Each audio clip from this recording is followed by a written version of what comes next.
Let's talk to you now about Rockin Company's Rockin' Sue, brought to you by the family-owned and operated masonry firm in Colorado. 5 decades, 2 generations, historic and modern masons and general contractors. Builded with rock, builded with Rockin Company. Check them out at rockandco.com. And we are we know what happens in Vegas has to stay in Vegas, at least with Adam, right?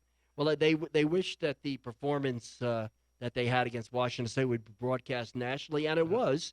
But unfortunately, the performance against Arizona was also broadcast nationally. First half. Yeah. And then you look at this team, and I will miss because we're going skiing for the week, I will miss my invitation to Tad Boyle's house to watch the announcement this year. I wish you could have done that. But this year, it will go well. He did this one year when it didn't go well. I remember that. And Bruce said they looked as much of an 8-9 team as there is in the country. Yeah, and they have the good RPI. And they've beaten every metric. They've beaten the top teams except Utah. Every metric in the Pac-12 says they belong. The problem, you have with Colorado, and you saw it in the Utah game, and then again in the neutral court with the Arizona game, is that they've either blown big leads, like against Utah, or they've started slowly in some games that have cost them a chance to beat the very best teams. So they don't have any of those quality wins away from home, and that's and that I don't think it's a problem that keeps them from getting into the NCAA tournament. But I think it's what we need to look at when we're analyzing this year's basketball team, which is still growing and still getting better, and has the chance to make some noise in the NCAA tournament in Josh Scott's senior year. I mean, his defense has been outrageous, outstanding. He's a force on the free throw line. He gets to the free throw line when the offense operates inside out, as they did against Washington State. And that's why you give them a chance to win in their. I mean, if they win their first game, they're probably playing a number 1 seed in the second game. But you give them a chance to win because they have senior leadership. They didn't have it last year. They have it this year. And a lot of teams that they play don't have that. One and done robs college basketball across the board of junior, and senior leadership because kids bail out early. Yeah. Like Kentucky has none. But savvy teams, and CU falls in that category now, being a savvy team. But you're getting at the point that I'm getting to. Okay, how does a team with this much talent, still improving, blow big leads on the road, blow big leads at home, have slow starts like where they don't show up like against Arizona after they look so relaxed and play so well against Washington State? Arizona, a terrific team with size, but Colorado matches up well with them inside. And my only theory is the fact that the guards do not provide senior leadership. That pretty much Dom Collier is playing his second year. Aki Azili, who has had some terrific games off the bench and who is very mature as a freshman from playing that high-level European League ball before coming over here. And he's built like a tank. He's very strong. That they are young players still. And Xavier Talton out of Sterling is a terrific overachiever. And putting him in the lineup, putting him in the starting lineup, stabilized things. Playing 2 guards instead of 2 swing players, like 2 guys who can both handle the ball. But Xavier Talton is not a point guard. And frankly, he's not really a shooting guard either. He's just a nice basketball player who gave them some of that senior steadiness. But I think that's the biggest difference is that the guy who leads the team is the center, and he doesn't have the ball in his hands the majority of the time. The best thing that happens is when it goes inside, everybody is collapsing on Scott, and he has been terrific at getting the ball back outside.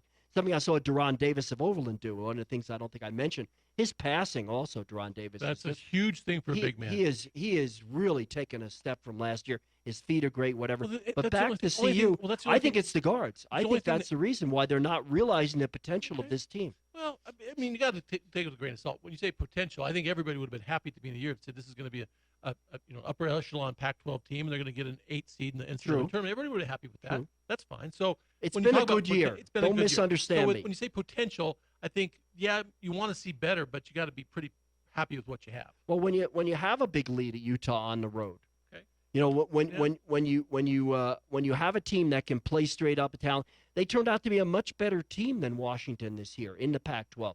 But when they went up to Washington, they were totally outclassed by a team starting 4 freshmen. That happens across the board, college basketball. I mean, look at you. Would you trade places with UCLA? So that's a basketball. That's where expectations just through the roof, and they didn't realize any of their expectation. UCLA with a coach Steve Alford, who's quite real respected. Yeah, it depends where you've been before. He did a great job in New Mexico. They're going to fire Neal, I think, Yeah. because he can't follow Alford. Yeah, Alford made a mistake leaving New Mexico, to be honest with you. He He had a may good thing going there, and he probably should have stayed. Yeah, and so we'll see if this is just one down year because they have highly recruited guys at UCLA. Yep. So I see a lot of potential in this team. I think Tad Boyle does. I think he sees a team that can play with anybody in the country in the NCAA tournament. If you got Tad Boyle alone, if they're going to play an 8-9 game, they're going to have an excellent chance. If you and Tad Boyle were just alone in a room, no microphones, you couldn't write anything down because you're great at writing. You couldn't even memorize anything. Just got him to talk. Do you think he'd be happy with this season? I think he'd be very happy, and he should be. I agree. And we should be. And I'm a season ticket holder in addition to covering the team, and I can afford to be objective. So I don't want this to come off as negative. Okay. But I think, our job here is to say, why has this team not taken the next step? I think they have the talent to do it. I think that's for next I think year. guys like Josh Fortune are controlling the ball better and playing.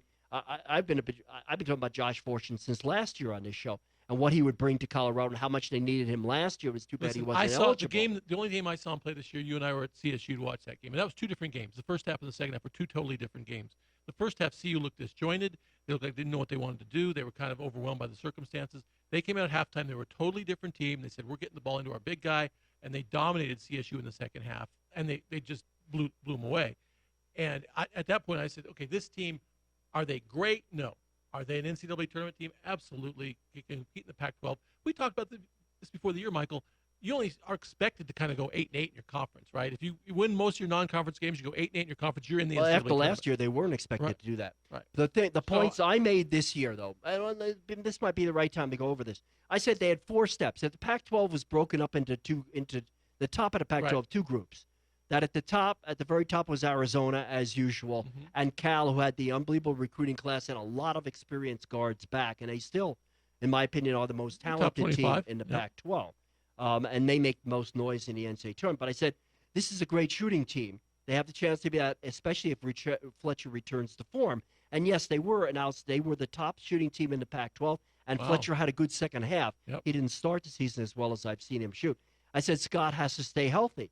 They've won without, they have won without him, and he did stay healthy. And Wes Gordon had to awaken to his potential, become an aggressive player, and he is a much, much more aggressive player. And the two of them did provide that strong inside talent. So that's number 2. I'd give that a plus check also there.